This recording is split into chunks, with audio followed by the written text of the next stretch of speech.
It's a story where we see corrupt priests, a prophet who changes the political landscape of a nation, the rise of a kingly dynasty, and the one that follows after it. There are political machinations, assassination attempts, some of which succeed, kings plucked from humble obscurity, a war hero who takes down a literal giant and marries a princess, a couple civil wars, political advisors who secretly work for the other side, and even a terrible instance of incestuous rape. No, I'm not talking about some new fantasy book in the vein of George R.R. Martin, though I am taking inspiration from his A Song of Ice and Fire series for this sermon series' title, A Song of Failures and Hope. Rather, the story I've given us snippets of is the Book of Samuel. Most of us might know it as the books of 1st and 2nd Samuel, but it is a mistake to think of the singular work as two different books. It was one story written on 2 scrolls because of the space required for such a massive tale. And so if I call it the Book of Samuel on occasion, understand what I mean. It's important that we see these 2 books in the Bible as one story in order to understand the primary theme of the work, something that we will return back to as often as we can during the series. The theme is the idea that, despite the problems of this life and the human evil that brings them about, God's king will reign and bring restoration to his humble people. We're going to see a lot of human failure during the series, and then there will be another person rise as the hope of the people to lead them to a better future, only for this new person to fail as they rebel against the ways of God, and then there comes a need to look to the next new leader. All of this points us to our need of true, godly hope. Not just an expectation of future change for the better, but a sure confidence in the security of God's restoring work. Our need of a Savior, an anointed King, who will never fail to perform God's work in this world. In the book of Samuel, there are 4 main story arcs, each of which is longer than the previous, where we witness a leader of God's people, their fall, and then the rise of a new leader who starts off in a similar role as their predecessor, but continues on to a different role. The first of these story arcs is the priest Eli, whom we'll meet shortly, when we get to the passage for the sermon in 1 Samuel chapter 1 verse 1 to chapter 2 verse 11. And he will be succeeded by Samuel. The book's namesake takes the second arc, where he begins serving as a Levite in the temple under Eli, only to become the primary prophetic voice of the day. He is followed in the third act by Saul, who does have a couple of moments of being among the prophets, and becomes the first king over all of the tribes of Israel. And then we get to the fourth and largest arc with David, who takes on the role of king and is promised to be the ancestor of the future king who will be the Messiah and Savior who brings about restoration and true hope to the humble people of God. We know this to be Jesus, the second person of the Trinity enfleshed in humanity, but that goes a little further into history than the book of Samuel does. However, the promise of a Messiah, of an anointed king who will bring about God's restoring work despite the failures of humanity, is present throughout the book. As a matter of fact, the whole work is bookended by songs that point to Jesus, the future king who would exalt the humble and oppose those who refuse to live in line with his work. There's even another song at the beginning of 2 Samuel that continues this theme tune, just in case the reader needed to be reminded of it when they reach the second scroll. And yes, the fact that songs give us the work's primary theme is the second reason why I've entitled this series A Song of Failures and Hope. As we come to the actual passage for the sermon, again, that's 1 Samuel chapter 1 verse 1 to chapter 2 verse 11, we come to the prelude of the song, or perhaps the preface of the book, where we see from the perspective of a character not seen again past the introduction, much like characters from certain novel series. So let's begin with the setup that helps us get into the story. 1 Samuel chapter 1 verses 1 to 8. There was a certain man of Ramathaim Zophim of the hill country of Ephraim, whose name was Elkanah the son of Jehoram, son of Elihu, son of Tohu, son of Zuph, an Ephrathite. He had 2 wives. The name of the one was Hannah, and the name of the other Peninnah. And Peninnah had children, but Hannah had no children. Now this man used to go up year by year from his city to worship and to sacrifice to the Lord of hosts at Shiloh, where the 2 sons of Eli, Hophni and Phinehas, were priests of the Lord. On the day when Elkanah sacrificed, he would give portions to Peninnah his wife, and to all her sons and daughters. But to Hannah he gave a double portion, because he loved her, though the Lord had closed her womb. And her rival used to provoke her grievously to irritate her, because the Lord had closed her womb. So it went on year by year. As often as she went up to the house of the Lord, she used to provoke her. Therefore Hannah wept and would not eat. And Elkanah, her husband, said to her, Hannah, why do you weep? And why do you not eat? And why is your heart sad? Am I not more to you than 10 sons? I know, we start this whole thing off with a lot of strange names for people and places. Let me give us the important ideas from all of that, alright? The introduction to Elkanah, who is, spoilers, Samuel's dad, does 2 things for us. First, the introduction to Elkanah is akin to the introduction to Samson's dad, Manoah, in Judges 13. both of whom had barren wives, who would eventually give birth to sons of prominent leadership roles in the land of Israel. And I find it interesting that Samson's life also has an arc of a hero who failed. There are a few other parallels between Samson and Samuel, but we'll get to them when we get there. Largely, the connection between the pair of Sams helps us see this continuation of the leadership role among the people of God. Samson was the last judge in the book of Judges, the final leader over whom the Spirit of God rested for a particular work of God. Some scholars will say that Eli should also be considered a judge in that vein, and maybe he could, because that would really showcase the totality of the story arc's theming as I've laid them out. But literarily, Eli is not named as a judge. So the similar introduction of Samuel to Samson gives us the beginning of this story arc. Second, the introduction of Samuel's dad, Elkanah, reveals to us that, though he lived in the tribal lands of Ephraim, he was of the tribe of Levi, from the family of Kohath. These Levites were not the priests, only those from the family of Aaron were to be priests. But rather, those from the family of Kohath were the Levites who played the musical instruments and led the people of God in song. Another link to music in the work. Between that, all of the songs, and the fact that David, the Bible's most well-known musician and songwriter, is one of the main characters later in the book, it is no wonder that the book of Samuel is basically a musical. All of that genealogy of Elkanah really does a lot of work to give us hints that the songs in the book carry its theme, at least once you understand what I have just mentioned. And we get all that in the first verse of the book. But once we get past this first verse, we see that this Elkanah had 2 wives. This is not something that gives us permission to have multiple spouses. What this piece of information gives us is the importance of allowing the work of God in our lives, instead of trying to do things the way that our culture allows.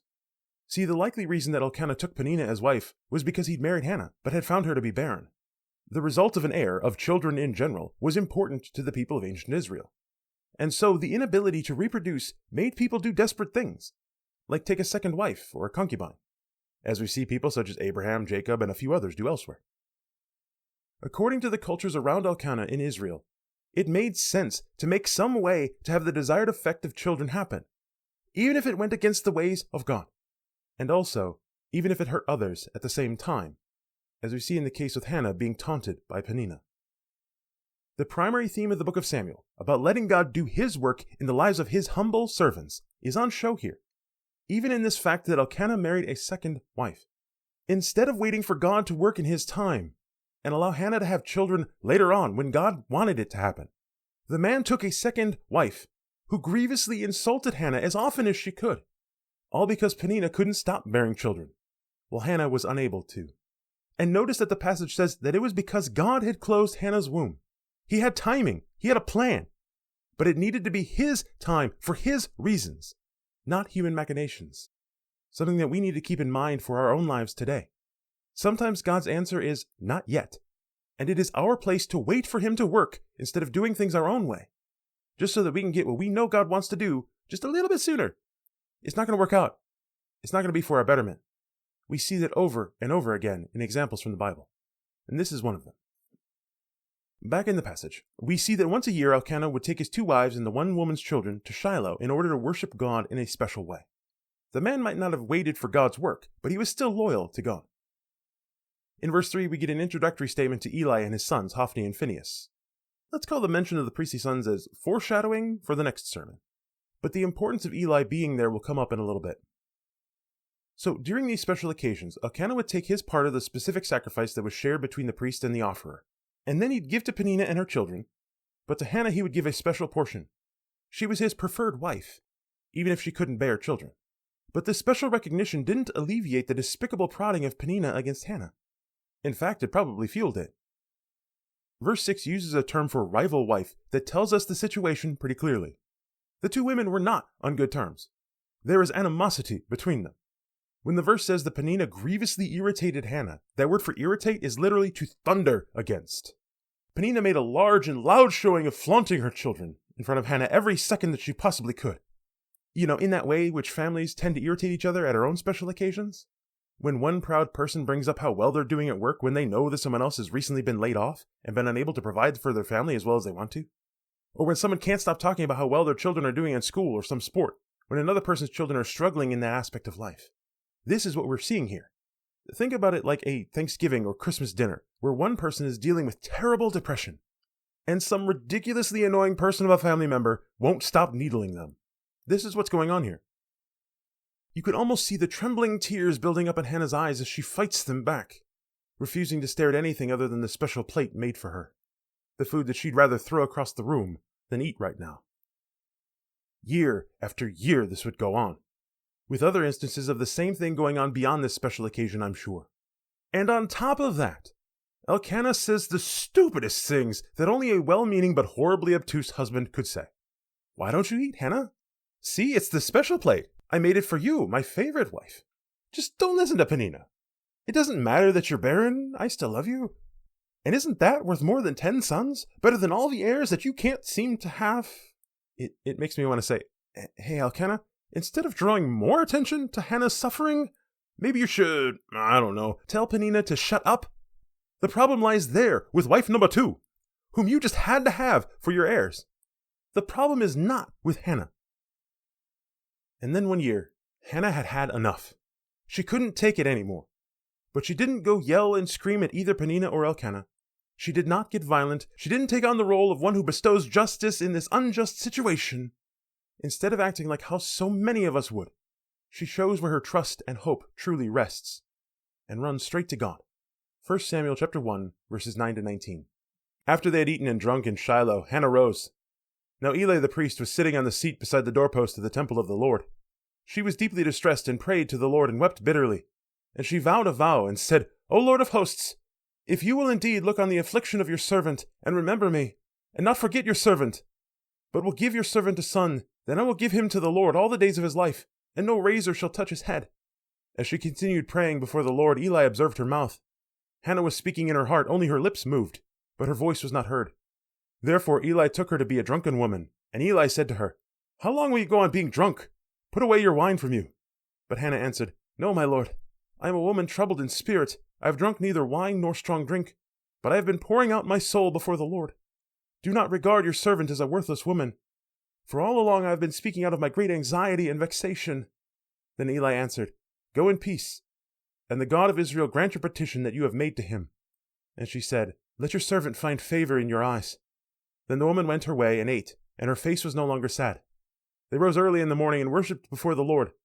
Then they went back to their house at Ramah. And Elkanah knew his wife Hannah, and the Lord remembered her. Late into the evening, Hannah went to the place where the tabernacle was.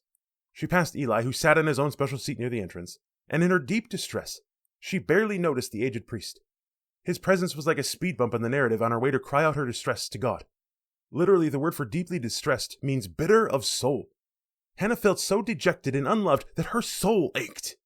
She couldn't stop the tears anymore. But see, she turned it all to God. She prayed for his work to happen in his humble servant's life. Notice how many times in verse 11, and then again in verses 16 and 18, that Hannah calls herself a servant, a handmaiden of low station. There are 5 times total in just those 3 verses. She's not saying that God owes her, or that her situation is unfair.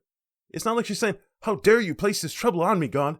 No, in humility and lowly stature, Hannah cries out to God as one who is able to work in her life. She pleads with him, Please.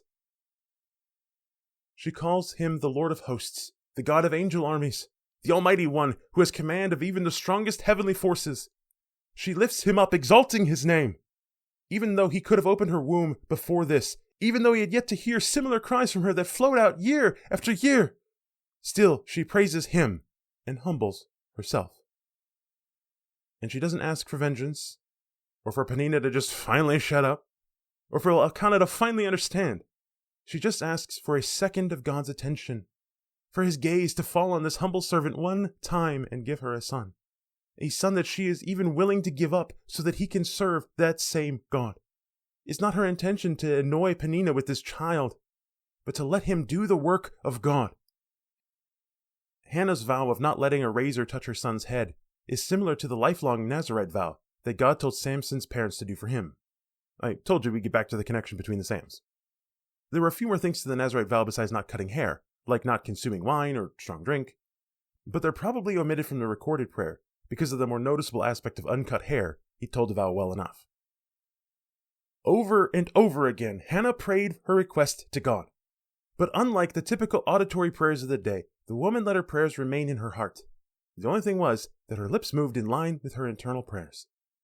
And so the older priest had watched this woman leave a feast, burst into the tent, tears in her eyes, trembling and mumbling some incoherent words. He couldn't help but suspect that this odd behavior was a result of her being under the influence of something. But little did he know that it was the influence of despair, not drunkenness. Eli reprimands Hannah, assuming the worst, but Hannah explains the situation. She's not been pouring into her cups, but rather pouring out her soul to God. She's not some reprobate and worthless woman whiling away her drunkenness, but rather a true worshiper of God, one who has been praying for His work in her life, even amidst her depression and anxiety. With the clarification, Eli apologizes by giving her a blessing. May God grant you your request. This makes Hannah feel finally heard by God. She knows that He will work, and her appetite returns. It was likely the first sacrifice holiday meal that she enjoyed in years, even though it was probably cold. And after the family went home, she became pregnant. The Lord remembered her. He saw her humble request and used that humility to bring about the beginnings of His restoring work. It is the humble whom God exalts, because they are willing to do His work in His timing, rather than their own. And it would come time for the vow to be fulfilled. 1 Samuel chapter 1, verses 20 to 28. And in due time Hannah conceived and bore a son, and she called his name Samuel, for she said, I have asked for him from the Lord. The man Elkanah and all his house went up to offer to the Lord the yearly sacrifice and to pay his vow. But Hannah did not go up, for she said to her husband, As soon as the child is weaned, I will bring him, so he may appear in the presence of the Lord and dwell there forever. Elkanah her husband said to her, Do what seems best to you. Wait until you have weaned him. Only may the Lord establish His word. So the woman remained and nursed her son until she weaned him. And when she had weaned him, she took him up with her, along with a 3-year-old bull, an ephah of flour, and a skin of wine. And she brought him to the house of the Lord at Shiloh. And the child was young. Then they slaughtered the bull, and they brought the child to Eli, and she said, Oh, my Lord, as I live, my Lord, I am the woman who is standing here in your presence, praying to the Lord. For this child I prayed, and the Lord granted me my petition that I made to Him. Therefore I have lent him to the Lord. As long as he lives, he is lent to the Lord. And he worshipped the Lord there. Finally, after years of provocation, Hannah had a child. But he wasn't to be the heir that their culture assumed he would be. God had much more than that to do with him. Hannah named him Samuel. The wordplay of the name is a bit intricate because of the specific word for petition that Eli used in his blessing to Hannah, and it shares many of the same consonants for the word to hear. But it's enough for us English speakers to understand that she's playing around with the Hebrew words for the name. When she looked at Samuel, she always remembered that God hears the petitions of the humble, and He works in their lives even if it comes in a time and way that isn't the one that we thought it'd be at first. For the years until Samuel was weaned, Hannah didn't go up with Elkanah and the rest of the family to the yearly sacrifice. It wasn't yet time to fulfill her vow. For Samuel to be ready to always serve in the presence of the Lord, he needed to be free of the need of his mother. That nursing process is likely about 3-ish years. And then the day came. The young child and a very special sacrifice for this work of God. Hannah brought her son to the temple for the first time, and would leave him to serve God for the rest of his life. She found Eli and reminded the priest of the night when he gave her the blessing of the Lord, and said, This is the boy, the answer to my petition, and now I am leaving him in God's hands, just like I vowed that night. He is on permanent lend to God. Help him serve the work of God. This little boy, barely out of being a toddler, whom God would use because of the humility of his faithful mother. Notice that last sentence of verse 28. And he worshipped the Lord. Samuel, the little child, bowed before God, ready to serve, just like his mom taught him to. And we see Hannah's song of praise in 1 Samuel chapter 2, verses 1 to 11. And Hannah prayed and said, My heart exults in the Lord. My strength is exalted in the Lord. My mouth derides my enemies because I rejoice in your salvation. There is none holy like the Lord. There is none besides you. There is no rock like our God. Talk no more so very proudly. Let no arrogance come from your mouth.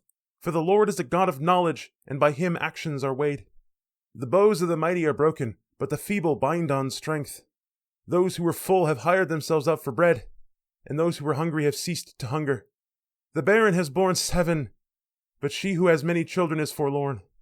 The Lord kills and brings to life. He brings down to Sheol and raises up. The Lord makes poor and makes rich. He brings low and he exalts. He raises up the poor from the dust. He lifts the needy from the ash heap to make them sit with princes and inherit the seat of honor. For the pillars of the earth are the Lord's, and on them he has set the world.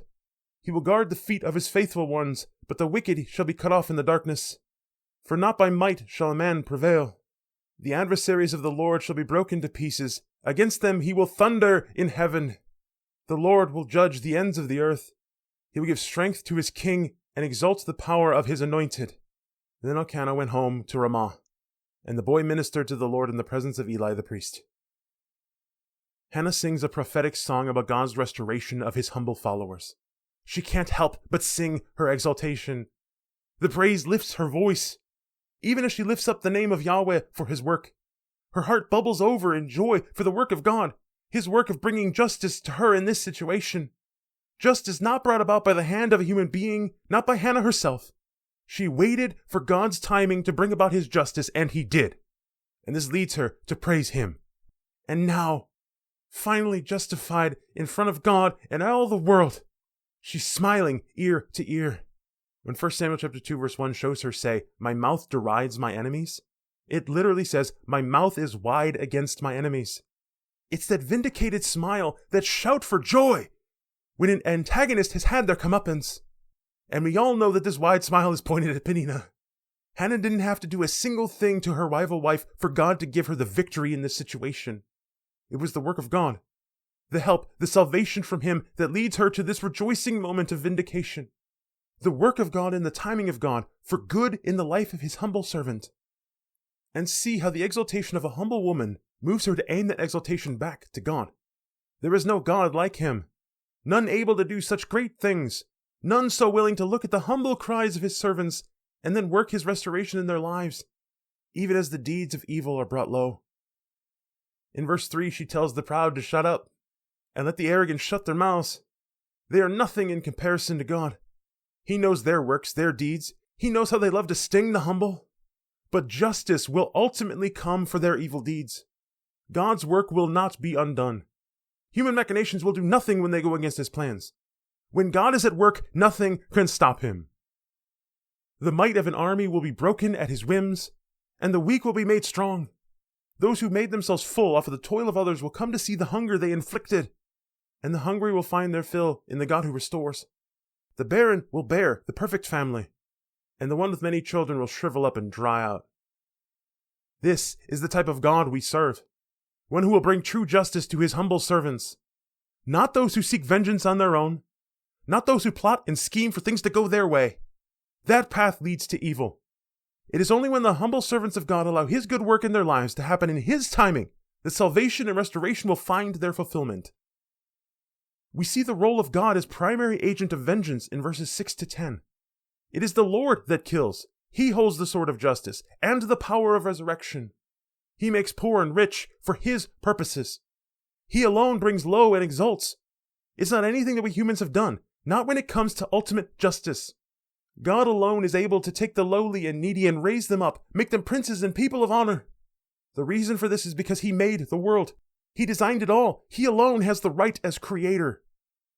And he has dictated that those who are humbly devoted to him will be safeguarded, while the voices of the wicked will come to silence. Because it is by the might and strength of God that people find ultimate victory, not by human machinations and plotting.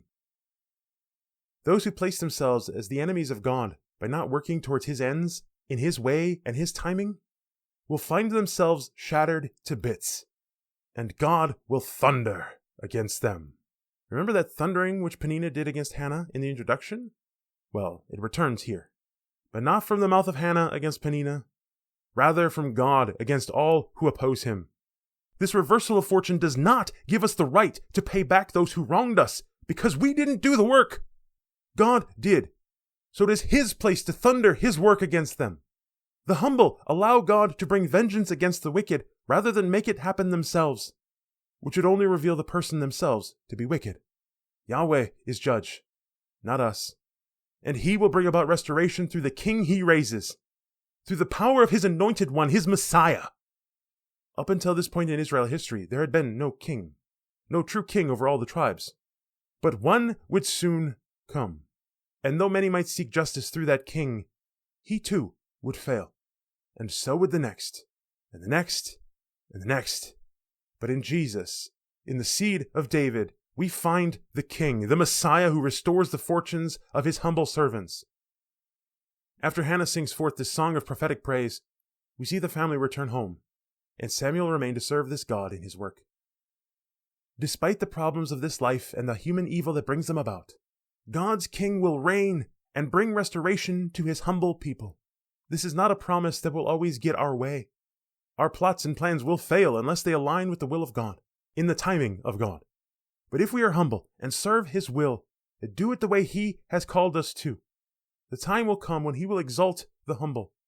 We just have to wait for his timing. Let's not seek out our own will and our own timing for whatever it is that we're crying out to God for. That way leads only to problems, to failed relationships that we should have known better than to get involved with, to broken families, to strained friendships, to failed endeavors and wastes of time. That's what happens when we do things our way in our time. It is better for us in the long run to wait for the will of God to find his timing in our lives than to force the situation into our favor, because God alone is powerful enough to make it happen. And when that day comes, let us sing the song of restoration, because his King reigns.